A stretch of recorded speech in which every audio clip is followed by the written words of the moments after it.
I'm delighted to welcome our speaker today, Dr. Malte Jansen, a Research Associate at the Centre for Environmental Policy here at Imperial. Specialising in energy systems with high shares of renewables. Malte works on Project 6 of the IDLES programme, working towards energy market design that aligns investor, customer and societal objectives. He's an expert in renewable and conventional power plant technology, energy market design, econometric modelling, sustainable energy engineering and wind power forecasting. Recently, he led an international study on the competitiveness of offshore wind energy in mature markets.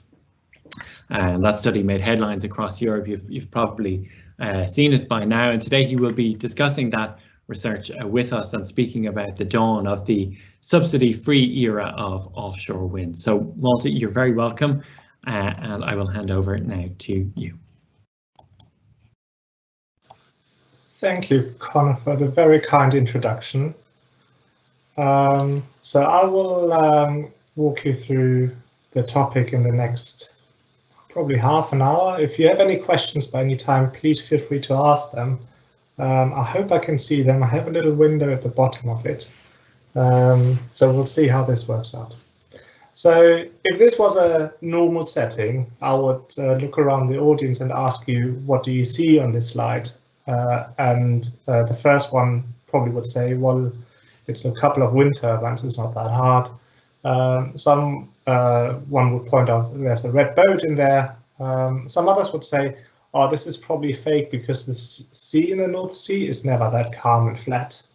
And the guys that know me would probably say, oh, nice picture, Malte. I can tell that you haven't always been an academic and once have been a consultant, so you know how to put a slide deck together.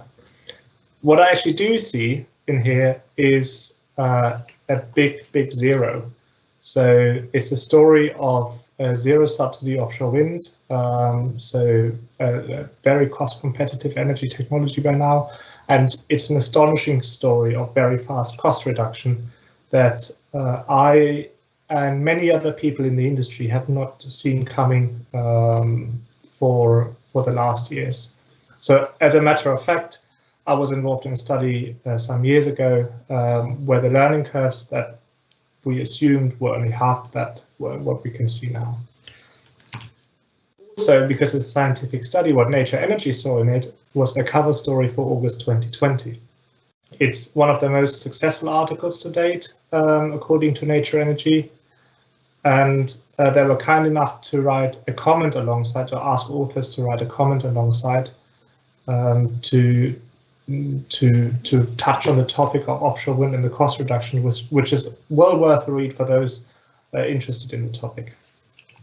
What the public gets to see with that article is a little donut-shaped thing, which is called altmetric. So this is something that lots of journals have incorporated by now, putting into their metrics, so you can measure what's happening with a certain piece of work and how it's being received. So before the citations kick in, what people have talked about it, is it Twitter, is it in the news, is it blogs, is it Reddit, and so on. And based on this metric there, the 1227, it's the best performing article in Nature Energy, of any article ever published in Nature Energy.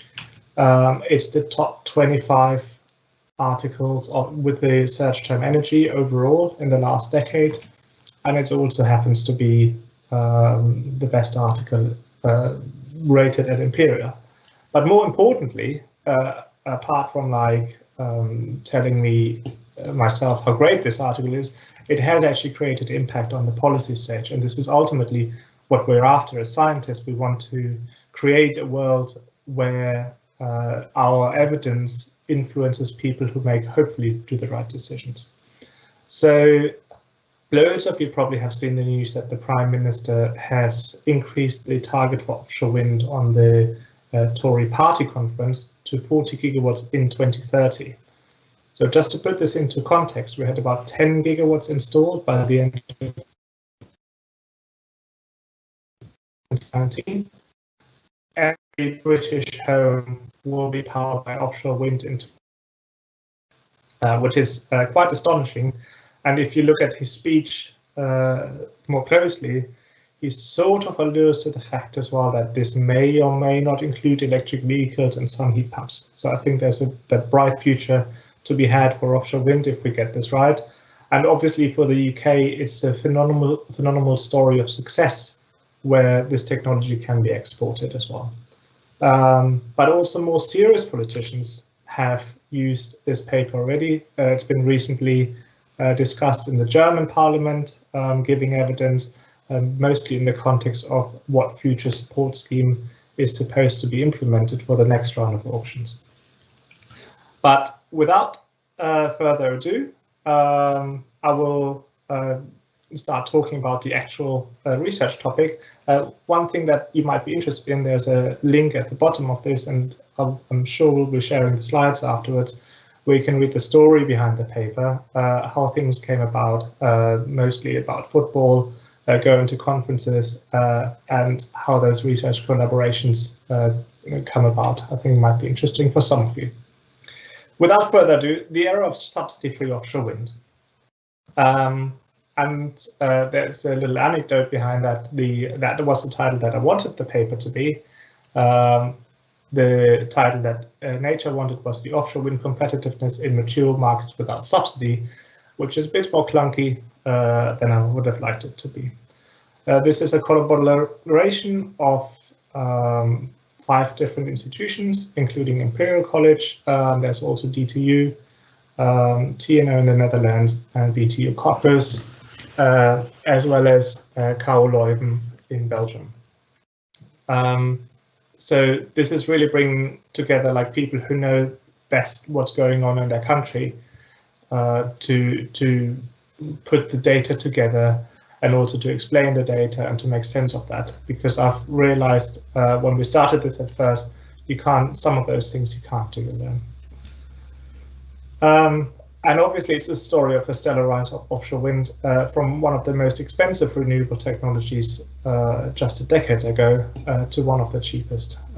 It's an incredible opportunity for the UK and for Europe as a whole, and it's possibly one of the building blocks to reach net zero in 2050. It enables cheaper electricity, but also could be used to decarbonize other sectors.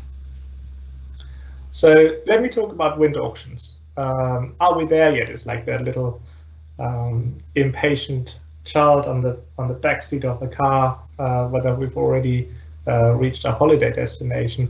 I mean, are we there yet in this context? Signifies the have we reached this zero subsidy-ness of offshore wind yet? But let me first, before I answer this question, let me first introduce you to what auctions are. So the government, the UK government here in this case, Boris with his Union Jack suit, wants to realize offshore wind according to its climate plans, because it believes that offshore wind will help decarbonize the UK, and it announces plans to set up an auction. So this is give Boris the hammer. So this is an auction which has a determined capacity, which is set into the auction conditions, and also like other things are set in there, like what bidders can and cannot do. For example, the minimum and the maximum bid size, the remuneration scheme, which is usually paid on a per kilowatt basis produced. How much time are we allowed to have between construction and the bid? So like in Germany, for example, there's definitely more time between the bid submitted or the bid, the auction result received, and the allowed time to construction. And in any case, as an economist, we express things with a price quantity diagram, where we have a fixed quantity set by the government, and that government, so like let's for example say 6.6 gigawatts supposed to be tendered in this auction round, will then be set up by the government, and a tender is set up with the conditions as described.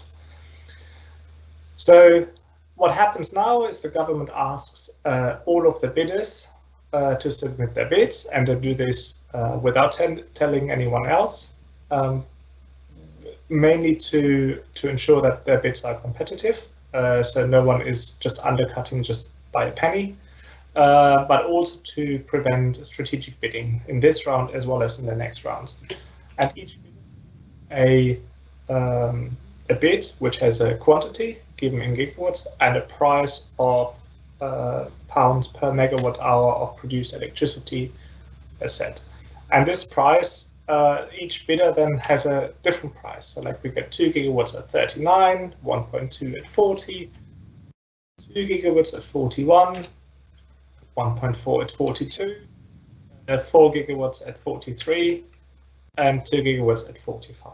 Like, I mean, these are imaginary prices because some of the prices will never be disclosed, as I'll explain a bit later. But then all those prices will form the supply curve in our economic example. And then by the time the hammer falls, the government looks at all the bids and accepts all bids until the predetermined capacity is reached, and the bids are then accepted and bidders are notified. So you can see that the people who have bid for 39 to 42 pounds in this case, the first 4 ones, will get their full bid accepted, and the guy who has bid at 43 may have only a partial bid accepted, and the guy who's bidding at 45 will not get his bid accepted. Usually the ones that have their bids not accepted are not being disclosed, neither in name or in price. This is to discourage strategic bidding in the next auction, so that the other bidders can't infer of likely behavior of market participants in different rounds. So now we're looking at all of Europe. So like obviously those auctions happen not just in the UK, but they also happen in Denmark, in Germany, in Belgium, and in the Netherlands. And capacity is being allocated. And you can see in the gray dots and all the capacity that has been allocated, or the offshore wind farms that exist in Europe, and the UK auctions from the last 5 years have been marked in red here. What we have here in the North Sea is a market that represents 77% of the global capacity. That saying like only one country has more than 1% of the global share from the rest of the 23%, which is being China, and China is growing at a astonishing rate as well. So that's very interesting. So in total, we have 5 countries that we're looking at, and our aim is to compare different auctions that are vastly changing from country to country. So let me talk about the auctions and the way we're funding RES these days. So you can see in this table here that the 5 countries that I mentioned, Denmark, UK, Netherlands, Germany, and Belgium, have on average different capacities awarded across all rounds. So Denmark, for example, 2.2 gigawatt, which is quite a lot of capacity for a country of 5 million inhabitants, and the UK being the country with the most capacity awarded at 9.8 gigawatts. And other countries, Germany, for example, and Netherlands already have offshore wind in the sea already, and they have now moved to auctioning some of the all of the new capacity. And you can see like Germany has about 3 gigawatts in the Netherlands as well. There's a number of wind farms behind that. What we've observed is that the capacity of those wind farms tends to increase. Like a couple of years ago, we would have seen a 0.5 gigawatt wind farm winning the tender, whereas now we're looking more towards at least 1 gigawatt of capacity being added with a single bid. the Dogger Bank example in the UK, so the biggest, newest wind farm that has been auctioned last year in September, has a accumulated capacity across 3 bids of 3.2 gigawatts, 3.6 gigawatts, which is enormous. You can see the average bid for each. The UK has an average bid of 65 euros per megawatt hour, whereas Germany has an average bid of 19. And when you then look at the minimum bids, it's very interesting to see that the UK has 46 euros per megawatt hour, whereas Germany and the Netherlands have bids of 0. How can that be? And the answer is most certainly to be found in the auction scheme itself. Whether it's a one-sided or two-sided CFD, the duration of the contracts. So in Germany, the wind farms support is the longest, over 20 years. In the UK, it's 15 years. And in Denmark, even, the support duration is determined by the energy produced from the wind farm. So there's a predetermined supported amount, that is. And there's all sorts of other differences that we can measure, like is the grid connection costs included. In the UK, the bid of 46 would include that the developer has to build that grid. And whereas in most other European countries, the grid connection will come for free, paid for by the society and the grid users in the end. I won't go too much into detail because I want to actually show you the real bids. You can see the bids lined up for the different countries in the last years. And you can see a clear downward trend here. Like you can see that the bids are moving sort of towards a threshold of 50 euros per megawatt hour. But if I had to put a regression through that, I wouldn't really know which one to choose here. I mean, obviously there will be a regression that fits the best, but there's the fact that Germany had 0 bids in 2017, whereas the UK in 2019 came in around about £40 per megawatt hour, shows there's a significant difference in the auction schemes, and we cannot really identify clear trends for individual countries as well. So I think that's one thing to note as well. Usually, I mean, these are prices of what people have bid in these auction schemes. They don't necessarily translate into the levelized cost of electricity. So like the sum of all costs versus all the production of electricity over the lifetime of the asset. And those costs are usually lagging as well. So the bids so far don't correlate very well with presumed costs and cost reductions in the background. In fact, like one of the co-authors has been doing levelized costs of electricity calculations for the last good half a decade of her career, and her astonishing moment was like, how do we not see this coming? The bids coming in at prices that we did not anticipate. So yes, offshore wind is cheap, but how cheap it actually is clouded by the auction design, and the question is, how can we compare this? And very high level speaking, we use a methodology which allows us to adjust for the support length and start years. As I said earlier, like Germany supports for 20 years, whereas the UK supports only for 15 years. We account for whether the funding mechanism is a one-sided or two-sided CFD. So like a two-sided CFD in the UK, for example, means if the strike price, so the price that the bid has won, is above the market price, then the government and ultimately the ratepayers of electricity will subsidize in that specific hour the electricity produced from that wind farm.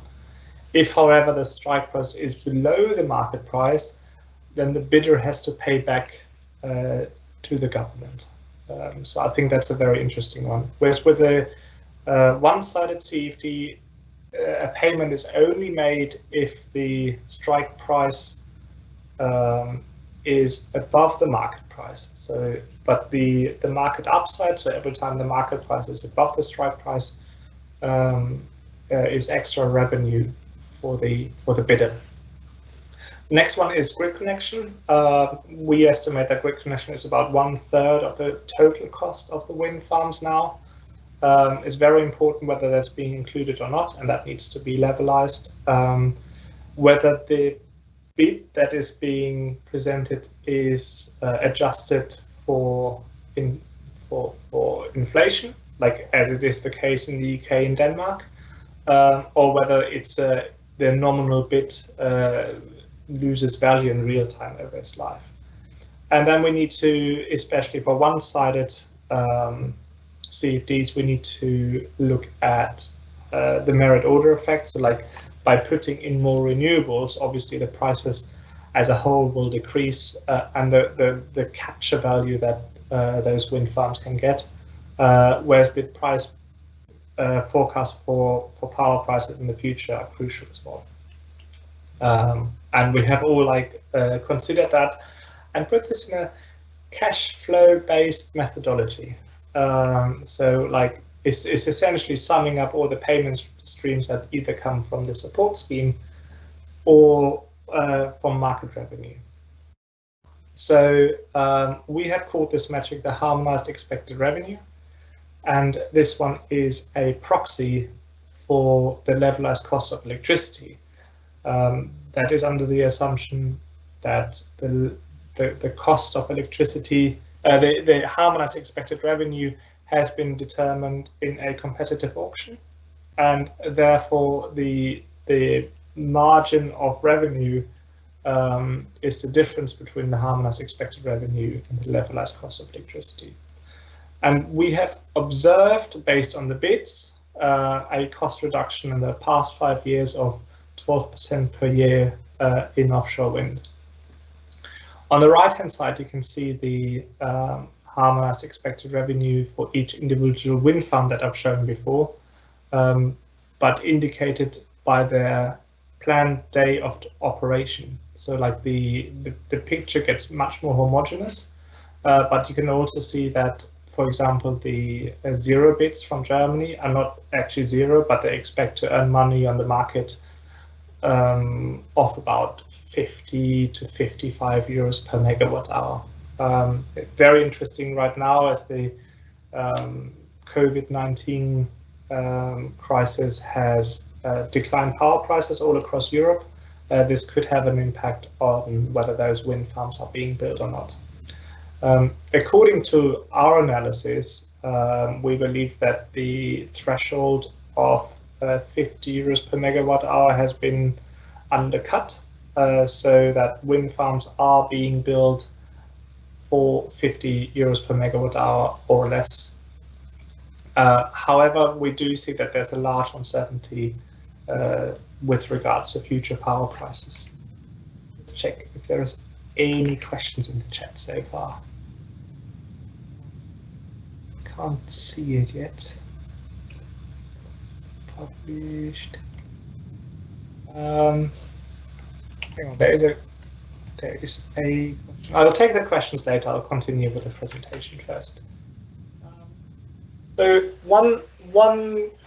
the main question that we wanted to answer, but is it subsidy free yet? And we found that it depends whether we think that the state should pay for the transmission. So like, is it the taxpayer, or is it the electricity bill ratepayer that get the cost of grid expansion added to their bill?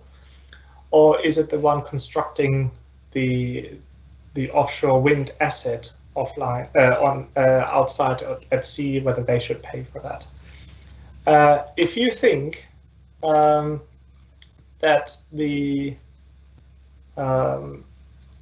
bids, so the ones who are winning the bids, should pay for the grid construction, then the answer would be no. Like, it's not subsidy free yet, only just. You can see the wind farms in the UK, the 2019 one, have come at very low prices and are just €2 shy of being subsidy-free, even if the grid connection is considered.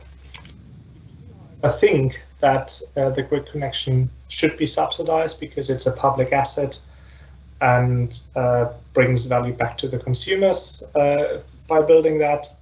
Then we already have negative subsidy offshore wind farms in the UK, and the bids in the Netherlands and Germany were zero subsidy already anyway. And the story goes even further. Like if we are looking at the price variations, and I said like there's a large dependency on the price variation. What you see here is on the x-axis future annual changes in power prices. So like we've taken a long-term average and then said like the price will change by 1%, plus 1% every year over the entire lifetime of the asset. And you can see that the effective support, so like the subsidy that the wind farm is receiving, is lower when the power prices are increasing in the future, and the effective subsidy is higher when we assume that the prices are falling. The dots indicate the historic development of the power prices in the last 15 years. And if we look at the UK here, which has seen increasing wholesale power prices, and we assume that this is going on into the future, then we do have subsidy-free offshore wind, even if the grid connection is paid for by the developer. On the other hand, it's very easy to see that if the grid connection would be paid for by the consumers, that under any given scenario in the UK, or almost any scenario in the UK, we would have subsidy-free offshore wind. I would conclude this now, just wrapping up the results from that, and then maybe you can go into the discussion. So we have very likely seen negative subsidy wind farms in the UK, and we have definitely seen zero subsidy offshore wind in Germany and Netherlands. The prices are coming down fast, and they're expected to keep falling, though potentially at a slightly slower rate. And one thing is also clear, that a new non-financial policy design may be needed. So there's a significant risk exposing offshore wind to market prices. And if we want those wind farms to build, which can be built at relatively low cost, we still need to think about policy options to put in place. And if you are a consultant, like I was once, I would recommend to use the number of €51 plus minus 3 as a number of the prices for offshore wind in 2019 that you can use. And that's £46 per megawatt hour, $60 per megawatt hour. I would just like point out, this article has had a tremendous press coverage in very different languages all across the world. I'm very happy for that. And you probably can get a list of those as well from EFL if you wish so, or just ask me later. And without further ado, I would go into the Q&A section and take down the slides so I can see the questions a bit better. So I have a couple of questions here. The first one. I would suggest I will go from top to bottom.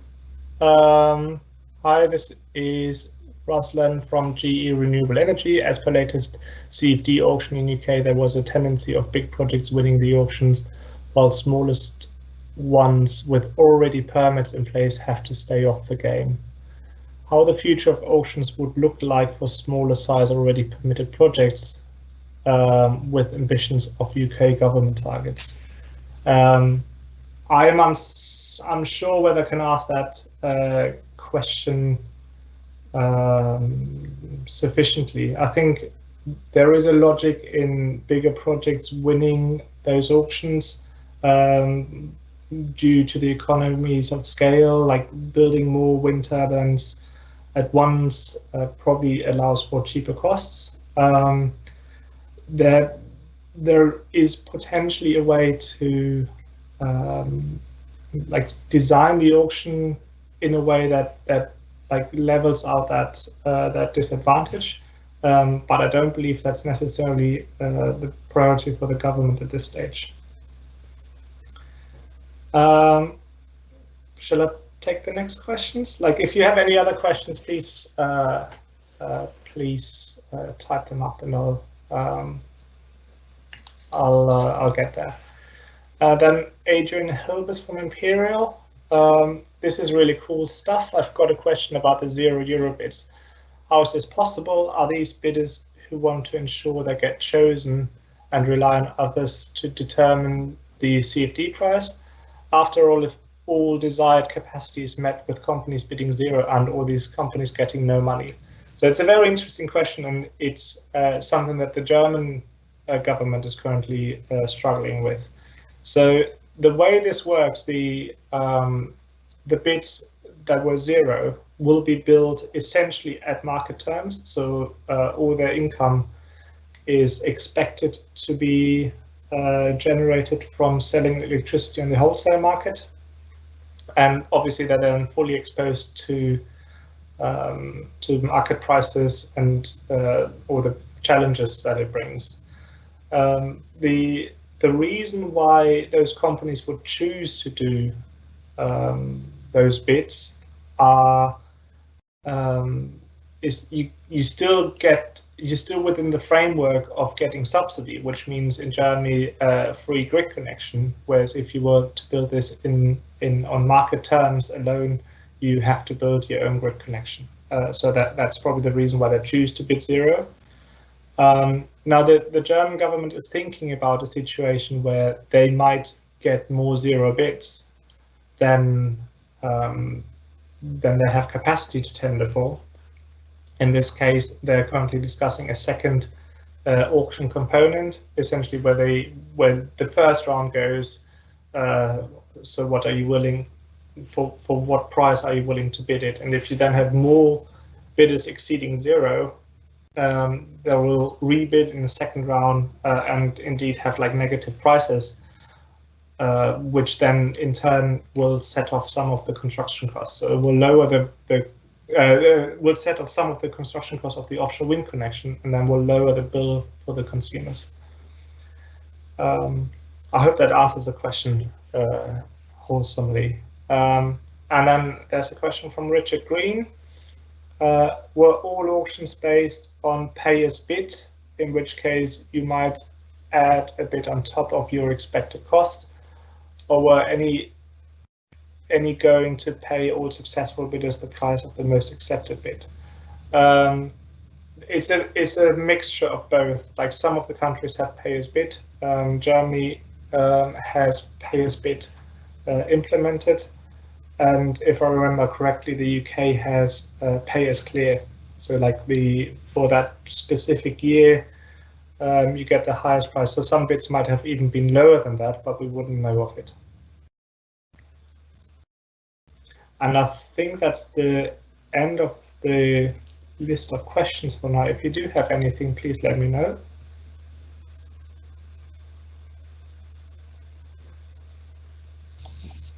I think there's just another one come in there from Richard.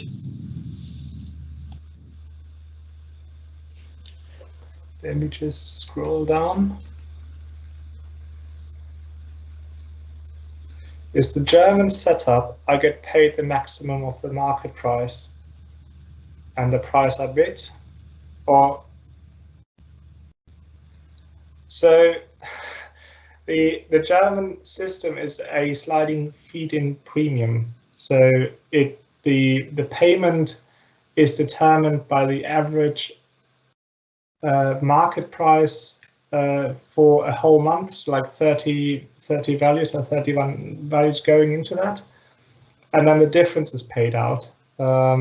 So at zero, the bid essentially only covers if the average market price for a certain hour for that product, so like 30 hours in a month, would be below zero. So essentially, they are living on the market price alone.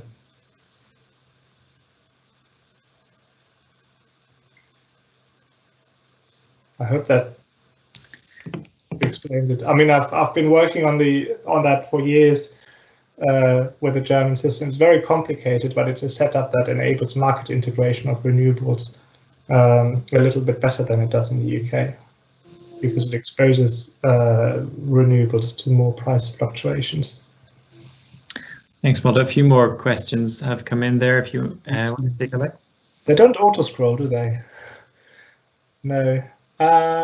Graham said, especially as wind becomes a more dominant source of energy, how does your assessment of subsidy-free point take into account the additional cost of dispatchable power, including storage needed to offset the inherent intermittency of wind?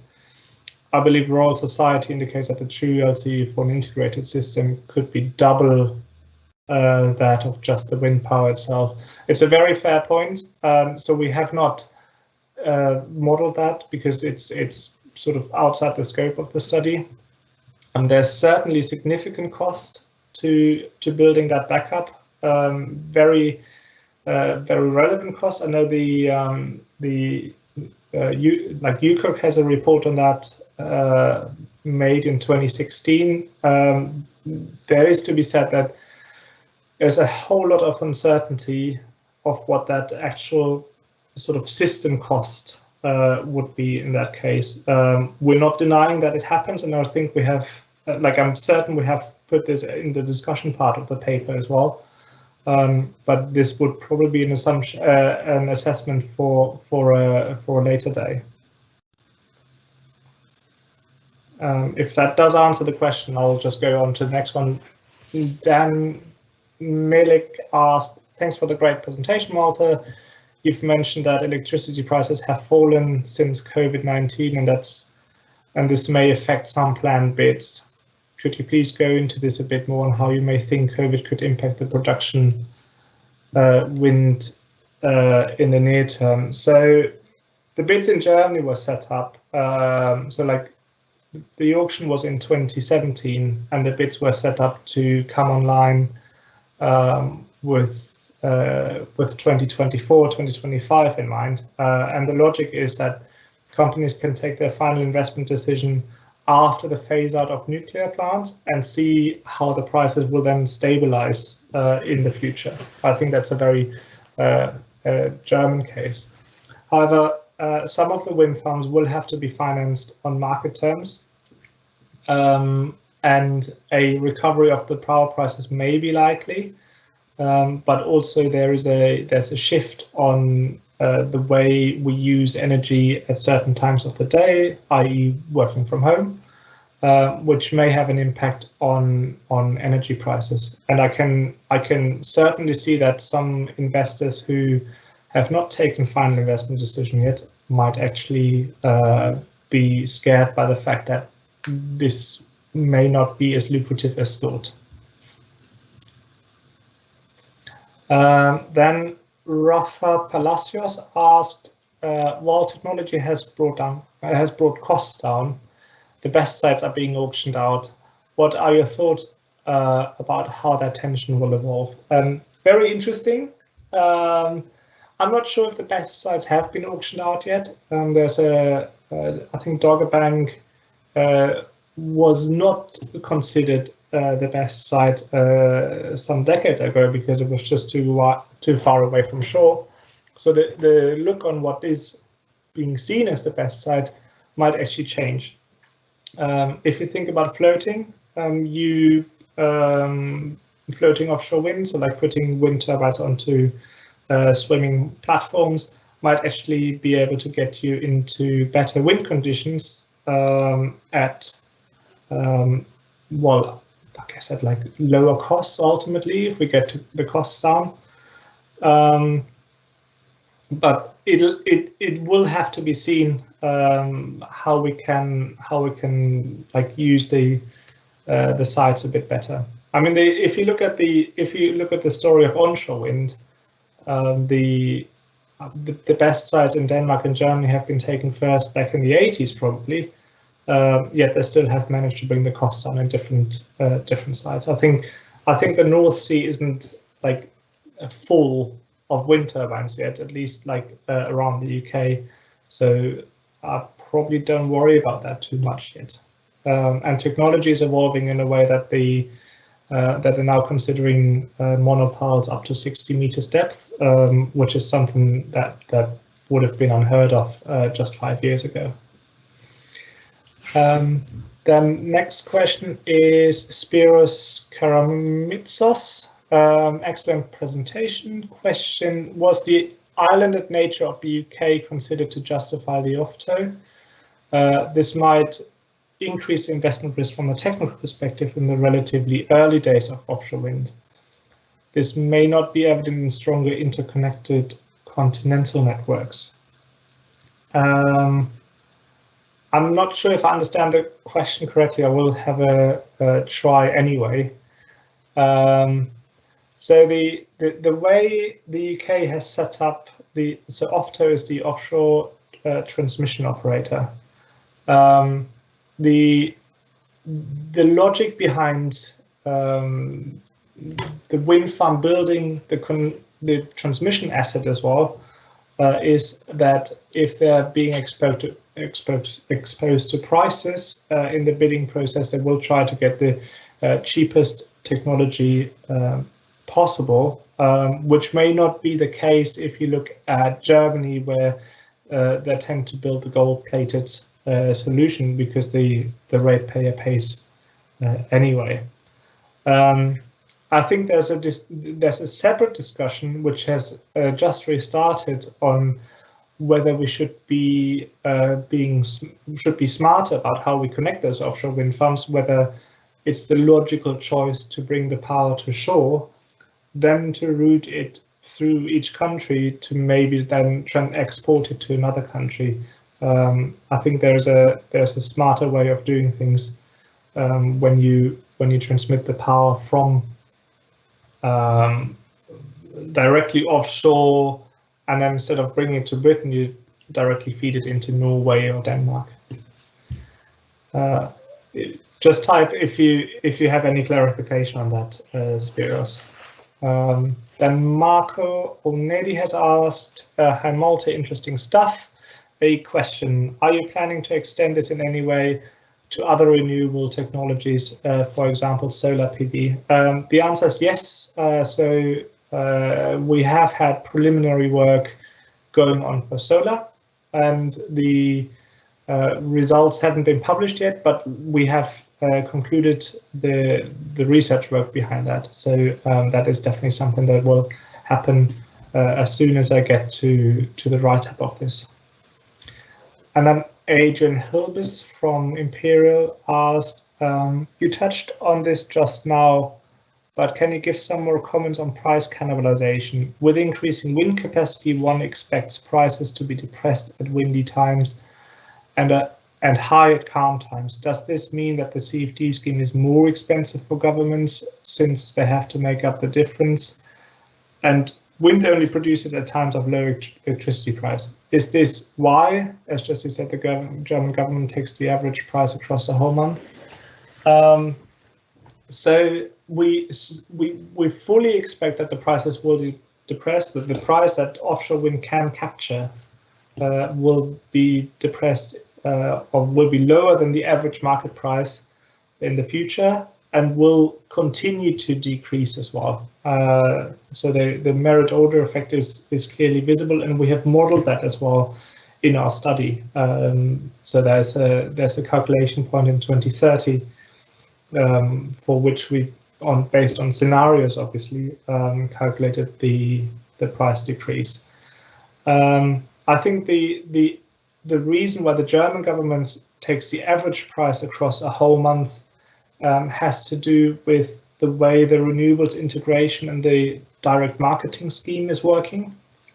So the effect of that is you're not being you don't get the subsidy for every single hour, balancing out all the risk, but you're exposed to some of the market risks in sort of the medium term. Like you take away like sort of the long-term investment risk, but you have the market risk involved, which in theory should lead to better forecasting, which has been proven in the past, but also like could potentially lead into better market integration, where you pair a wind farm with an electrolysis facility, where you can use up some of the excess electricity. It looks also like that's it. We've covered a lot in the past 45 minutes or an hour. So thank you very much for your presentation today. It was really interesting, and thank you to everyone who submitted questions and joined us today. If you would like to read more about that Nature Energy article, as Malta mentioned, he did write a really interesting blog post on the story behind that and how a football match brought together this international team of researchers. And you can find that blog post. We've republished it on energyfutureslab.blog, so you can find that there. And a reminder that before we go, that this series will continue next week. We'll have another sustainable power webinar at the same time next week. We'll be joined by Dr. Robert Hoy from the Department of Materials for a look at bismuth-based semiconductors for solar and indoor light harvesting. So you'll find all the details for that webinar on our website. But that is it for now. Thanks again to Malta, and thank you to you for joining us, and have a great afternoon. Thank you, everyone.